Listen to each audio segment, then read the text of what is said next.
newspapermen meet such interesting people. They know the lowdown, now it can be told. I'll tell you quite reliably off the record about some charming people I have known. For I meet politicians and grafters by the score, killers plain and fancy, it's really quite a bore. Oh, newspapermen meet such interesting people. They wallow in corruption, crime and gore. Ting-a-ling-a-ling, city desk, full the press, extra, extra, read all about it, it's a mess, meets the test. Oh, newspapermen meet such interesting people. It's wonderful to represent the press. Now you remember Mrs. Sadie Smuggery. She wanted money to buy a new fur coat. The media project is underway. It is a half hour where we talk about finding and telling the truth. That's the task of journalists, and we welcome you to join us. I'm Rex Smith, your host, here with Rosemary Armeo, Barbara Lombardo, and Judy Patrick, veteran journalists all, with a range of experiences, but we've been around, as they say. We're wise, seasoned, Seasoned. long in the tooth, as we say at the race course. Yes. I don't know what you guys are talking about. Right. We'll do what we can. Hey, those students, we talked last week about the student newspaper at Northwestern University, in effect bringing down the football coach. And now it's happened again. The Stanford University president, Mark Tessier-Levine, had to resign and retract 3 decades-old research papers after a review of his scientific work was done at the instigation, basically as a result of reporting by the Stanford Daily, the student newspaper. So they're learning some good things there, right? I wish I had students like that. That would make my day. They did fabulous investigative reporting. Yeah. Yeah, this reporter's name was Theo Baker, who is the son of Peter Baker, the New York Times reporter, and Susan Glasser, the wonderful writer from the New Yorker. And let's be clear, he did it as a freshman. And he did a follow-up in the middle of July, which most college students are out on the ocean, or at the beach, or climbing a mountain. So, kudos to them. It's a very brave story to take on the president of Stanford. Well, it takes such a background, such an understanding of academic research, right? That it was beyond the capacity, really, of most students or most journalists, generally speaking.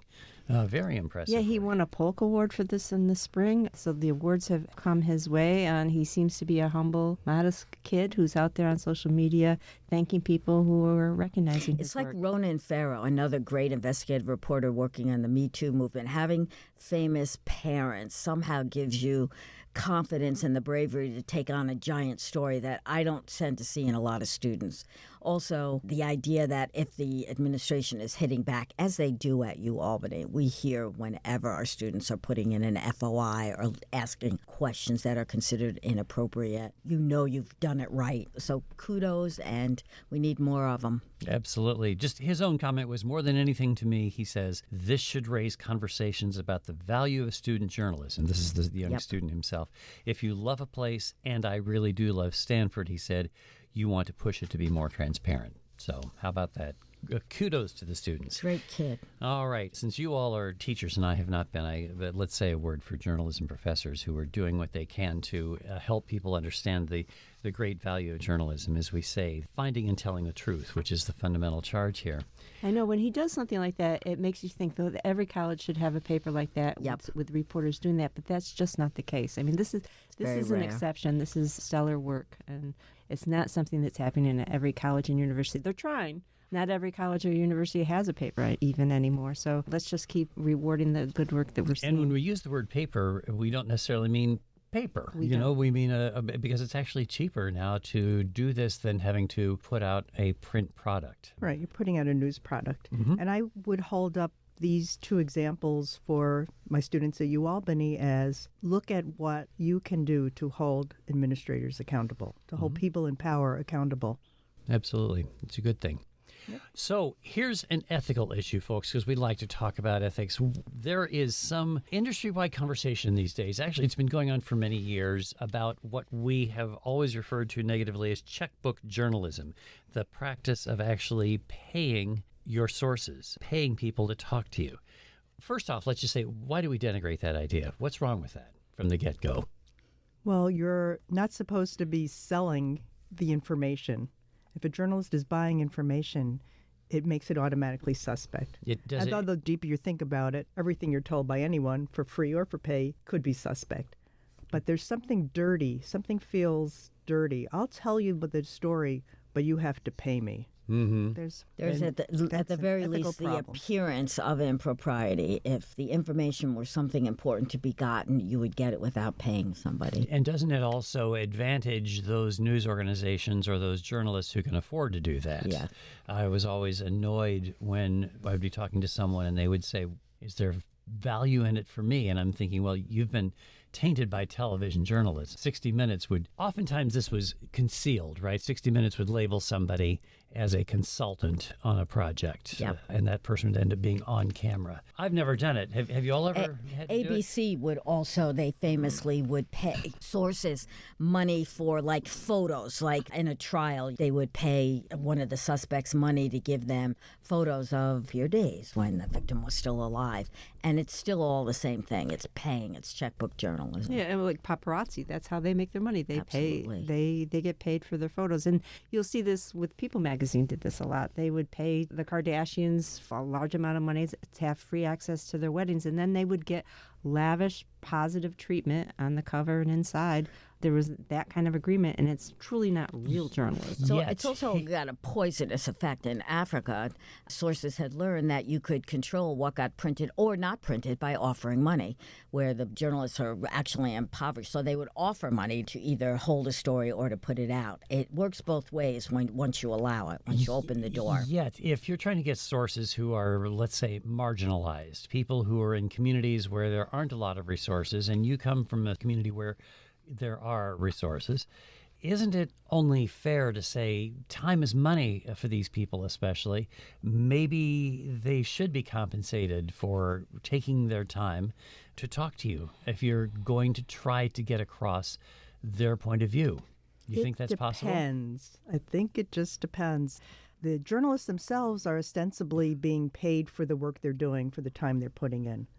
So if you are asking people to give a lot of their time, which is often the case, not just a one-shot short interview, but giving a lot of their time to do some in-depth stories, and they are marginalized people in need. You know, this article that we're talking about did raise questions in my mind about could there be times when it is appropriate to compensate them in some way for the effort that they're putting in. I just had the opposite effect. I think the young woman who wrote this article we're talking about, who had given money for a story where she was talking to impoverished people, was simply justifying her own bad behavior. And I would fire her if I had been her boss. But she was doing it for one special coverage. It wasn't her So how ongoing does that- coverage. why does It was that a special. It justify was it? one special project. She was working on the story in Charlottesville, Virginia. People who were White around on nationalists. those awful days in 2017. And she was trying to get people to give her book length. She was working on a book length project, getting people to talk about what it was like to be suppressed, in effect, living in that community when the neo-Nazis descended upon them. So these were poor people. These were folks without resources. And she was going to get paid for this. So shouldn't she share that? No, she shouldn't. She gets paid for it because she's working on it full time. That means you accommodate yourself to the time of a poor person who, if he stopped working, would not get paid. So you go at night or on a weekend when they would not be working. You don't pay for their daycare. You let the kids come into the interview. That's what you're getting paid for, all those inconveniences. Would you ever talk to this woman now without getting paid? Hey, you paid them, pay me too. Well, She is so polluted. That is a huge problem, I agree, on that side of the argument, because then you have the people in the community going, well, how much did you get paid by that journalist? I got $50. Oh, I'm holding out for $80. I'm holding out for $100. You know, I'm and not in going to this- tell anything. Oh, I'm going to make my story juicier, so Right. I'm going to make more money. And this story in which she's exposing everything because she's so ethically pure, she never tells us how much she paid. How much? What's your information worth? Well, her editor should have made her put that in. You know, this deals with the whole issue of expense accounts. I never actually bought anybody a drink at a bar as a part of an interview. I never bought anyone lunch or dinner. I mean, we didn't have expense accounts. So even a cup of coffee, I never crossed that line. But I mean, it is difficult sometimes to get people to talk to you, especially poor people. If you're doing a story about someone who's starving, do you give them a sandwich? Yes, you do. I mean, come on, let's not be pure. So you buy them lunch and you pay for it. I didn't expense it because I didn't want to get in trouble with the editors, but I sure as hell did it. But now, what about those reporters who are so ethical about this? It goes to what is often called participant observation journalism, or which arose out of the new journalism of the quote unquote of the 70s, where you're so engaged with these people, you're in effect living with them. But I remember the story of someone who saw a child terribly sick, living in filth on a mattress on the floor, the child of junkies. And the question was, would you take the child to the hospital? If you're the journalist and you're there, you can get the child to the hospital. But part of the story is the lack of access to medical care because they can't even get to the hospital. So you're tainting the story by your observation. What's the scientific principle of that? Again, this is being a purist. Yes, you take the kid to the hospital, and then you're writing a story that kid would not have had a way other than that. The scientific principle is being a human being. Yeah. A decent human being and a journalist at the same time. It's tough, though. I is think tough. when you think of the photographers whose impulse is to raise the camera to the eye instead of to reach out the hand to the person who's been shot, that's part of the journalistic impulse. And so actually offering money, isn't that just the human side of it as opposed to the journalistic side of it? So you're saying, Rosemary, you can split the baby in if you can do something. Yeah, that's typically the issue with journalism. Either you completely do it or you completely don't do it. And real life isn't like that. I don't think buying a lunch for someone who you're interviewing, you both are eating a sandwich together, is the same as paying for information. That's the line you don't cross. You know, this goes to the code of ethics, whether a written one or just an assumed one in journalism. But one of the 4 fundamental principles of the Code of Ethics of Society of Professional Journalists is minimize harm. And I remember when that was actually being developed. The code was actually initially written by a guy named Bob Steele, a man from Indiana who was working then at the Poynter Institute. And the notion of minimize harm, consistent with your truth-telling responsibility. If your fundamental responsibility is to seek the truth and report it fully, but minimize harm, recognizing that sometimes your reporting is going to create harm, but you try to minimize it and not intentionally hurt people you're reporting. So minimizing harm in the case of somebody you're reporting on who is sick is, I guess, transporting to the hospital. It's an act of commission rather than omission. It's something you're doing, but I guess that's part of minimizing harm. Yeah, there were other aspects about minimizing harm. If there's a tragedy and lots of news outlets are going to be drawn to try to talk to the victims and their families of those outlets, and it's a terrible experience for the victims and their families that are also victims to over and over again be telling their stories. This isn't about being paid for those stories, but ways to minimize harm would be, can the Saratogian and the Gazette and the Times-Union work together and to say, let's try to interview these people together so that they're not forced to retell their story all at once? Or are we going to be the competitors that we are in our business and say, sorry, we're going to get in there first and we hope we get an interview that you don't get? So that's a really interesting point. That actually is made by, there's a nonprofit news organization called The Trace, which has as its mission covering gun violence. We were reading this as we were preparing this, an article about The Trace opening bureaus in Chicago and Philadelphia, and that is how they define minimizing harm.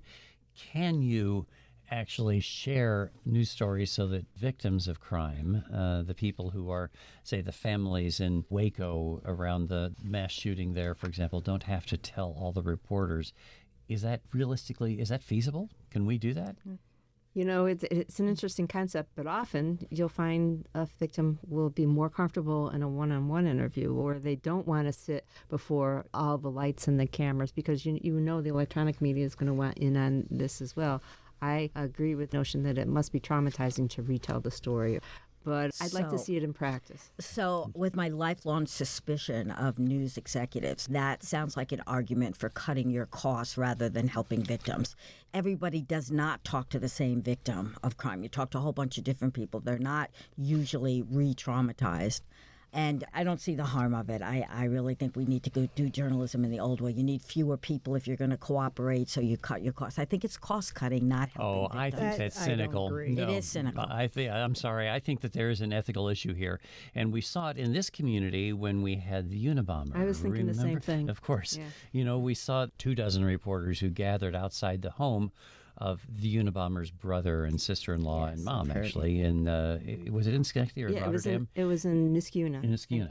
And David Kuczynski and his wife, for weeks, they kind of held the family hostage inside the place. And I don't think they wanted to talk to anyone at that point, but They eventually weren't trying to get paid either. they definitely weren't trying to get paid. They just happened to get caught in the middle of this. They also got the FBI reneged on a deal with them, and they had the worst lawyer in the world who did not foresee that this would happen. Major terrorism story, and he doesn't get them away, doesn't warn them about it. So yeah, the press acted badly in that, but there was blame to share Well, in look that at case. this one isn't a case of blame, I think, but I'm thinking about the horrible limo crash, the worst accident in the country in 20-some years, and that was in Schoharie County, was in our 18 community. people. 20 people, including a couple of people that just were standing in the parking lot. So there were numerous victims, but there were some that lost 4 daughters, in-laws, fiancés. It was horrible. And so there was there's going to be a repeat of trying to talk to those people. And it's up to those people to decide if they want to talk. Some might want to, some might not want to. But how traumatizing And is people that? with no The experience trauma with the press. was the accident that killed their relatives. It wasn't journalists talking to them. And their talking resulted in the total upset of that case, which ended up with justice in the end. That was a good, yes. You have to talk. You have to bring it out to make things happen. But having the people camped outside of your house, having different news organizations knocking on your door, that is traumatizing. You were a private citizen. You just went through this horrible, horrible loss, and now the added trauma is being bugged by journalists. But it is, to Rosemary's point, if it weren't for the journalists staying on top of that, I wonder what kind of justice would have come. You know what kind. The prosecutor had settled it, no jail time for the head of that. It was injustice. And the way you solve injustice does cause more pain to people who suffered the affront in the first place. One of the reasons we give to people when we first approach them after they've had a loss like this is we want to get the story of the person who died out. Tell us about them. And I think that does offer comfort early on. But the timing has to be right, and the repetitive nature of that can not let people go on with their lives. You as do well. try to be as sensitive as you can if you're a reporter in that situation, in part because that's the right thing to do, but also because that is basically how you keep the door from being slammed in your face. So if you can get the story and help people tell it, that's great. Sometimes, though, what you get is no get away. And what is not typical, I don't think, the example in Niskayuna of the Unabomber's family notwithstanding, what's not typical is what you see in movies and on TV of the crowd of reporters yelling and jostling and pushing people aside. That's untypical, except where you have politicians who are trying to escape you. But with ordinary citizens, usually we're not as ugly as journalists are often portrayed. So I have friends who covered the Rwandan massacre where 1 million people were killed in a few months in a terrible genocide. And reporting on that, imagine that trauma. You watch your family macheted to death, and now here's a reporter talking to you. And they did it. And it wasn't like you don't go in and demand the information. The people have a right to know. Tell me your information. I mean, you're not a jerk like the TV reporters you're talking about. You sit there, you gather people who have been through the trauma together to bolster each other. You give them lots of time. You let them tell the story. The DART Center, which deals with trauma journalism, has lots of methods for doing this right. But to not do it at all for the sake of the victims is not journalism. We're not working. Oh, nobody's for saying the not to do it at all. Mm-hmm. Yeah, you are. You're saying we won't talk to people. We'll do one interview with the victims and then share it. That's not good journalism. Not trying to say that. To clarify what I'm trying to say would be if there's instances where there is a trauma, they're private citizens, and lots of media are trying to Get the first interview. Yes, like get the first interview, get a story, that there might be ways that we haven't really been thinking about lately. Yet. We haven't thought of yet about ways that some of that could be possibly shared. If folks, you have I don't have thoughts the on answer this, for it, though. media@wamc.org is how you send us email and give us your thoughts about journalistic ethics. We're going to talk a little bit about political journalism now. We got to do that because it is the political season, and we've seen some interesting changes. For example, Ron DeSantis, whose campaign for president has not been going well, actually sat down for an interview with somebody outside the right-wing bubble. That is, he was interviewed by by Jake Tapper on CNN, which is unusual because Ron DeSantis has been denigrating the press for a couple of years now, saying about journalists, they don't care about the people of the state. They don't care about this community. They want to use storms and destruction of the storms to advance their agenda. They don't care about the lives here. Speaking of journalists. And now suddenly his campaign's not going well. Ron DeSantis sits down with Jake Tapper. Speaking of cynical, isn't it fair of a journalist to point that out to a politician to say, what are you doing here when you claim that we are not truth tellers? I'm sorry. It was just 15 minutes as well. It wasn't a really long interview. Tapper didn't get a chance to do much follow-up, especially it was a breaking news day where we had news of another indictment of the former president, Donald Trump. So I would have liked longer and to give Tapper more breathing room to ask the questions he really probably wanted to ask. DeSantis is notoriously against freedom of information. His administration has declared that he has executive privilege. He doesn't really have to abide by Florida's state freedom of information laws. We're not allowed to know what the governor's doing, what his schedule is like.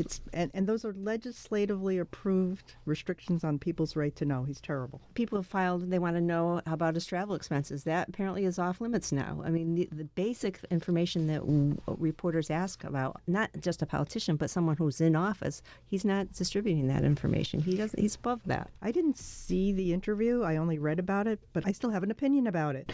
And it seemed to me that DeSantis's camp decided that this was a strategically smart thing to do. It was 15 minutes of free advertising for Ron DeSantis on CNN. Okay, the cynic again. I love that he got his comeuppance. This is a man who tried to pass unsuccessfully so far a law in the Florida legislature that would just detooth the First Amendment. I can't imagine that it would pass muster in the Supreme Court, but he tried that. He hates the press, and he needed it, and he used it, and he did not do well in that interview. I did go back and watch it. His whole campaign is built on attacking wokeness. So Tapper asked him, what is wokeness? He goes, yeah, I'm having a hard time explaining that to folks. They don't get it. It reminded me, I've said this, it reminded me of Ted Kennedy not being able to explain why he wanted to be president. It knocked him out of the race. DeSantis got hurt by that interview, and I love it that it was the press. I do. Mm-hmm. So you think that there will be repercussions to him from... Absolutely. Not within the Republicans, because they don't care about the truth. Maybe that's what I'm thinking. It was yeah. exposure. If you didn't like him before, you didn't like him even more after that. It would be hard to support a vote for him, other than if you're a maggot who can no longer vote for Trump because of his increasing legal problems. But an independent... maggot? Yeah. MAGA. M-A-G-A? Oh, MAGA. Me too. I heard the T at the end. Maggot. I don't know if it was Freudian or... No, it's not Freudian. You know what we're not seeing at all are sit-down interviews with reporters who are writers. You know, you're seeing major politicians are avoiding serious long-term conversations with a magazine writer or a newspaper writer who might do something of length and might be able to get more in depth. That's just not happening anymore. Well, the fact-checking is what stops a lot of these candidates because they know they're going to be held to account for the misstatements, to put it generously. Increasingly, TV fact checks, too. They're not doing it because they don't get as many eyes in a New Yorker article or a New York Times article even than you do on CNN or MSNBC or Fox. Or public broadcasting. By the way, the House, the Republican-controlled House, folks, if you are listening to this on public radio, as you would be, I guess, the House Appropriations Subcommittee is trying to zero out public broadcasting. Now, I'm sure that the Senate won't let this happen, but still, it's from $535 million, the Corporation for Public Broadcasting proposal to zero. This would actually have an impact on not only Big Bird, but on stations around the country. It's a pretty big deal, and it is an effort by I think it's more, don't you think, a statement than an impact. It's just an effort by the House Republicans to say, we don't want to have any money go to any journalists anywhere. Isn't this not new? Yeah, this has happened for years, and it never actually got to the point where they did defund public broadcasting, so... Yeah, and I don't think there's the animus towards public broadcasting that the Republicans think there is. I'm sitting here in a public broadcasting station, so I may be biased, but I don't hear that when I go out among the real people, that they hate that, that Antiques Roadshow. Or even the PBS NewsHour. It's hard to really argue that that's a biased publication.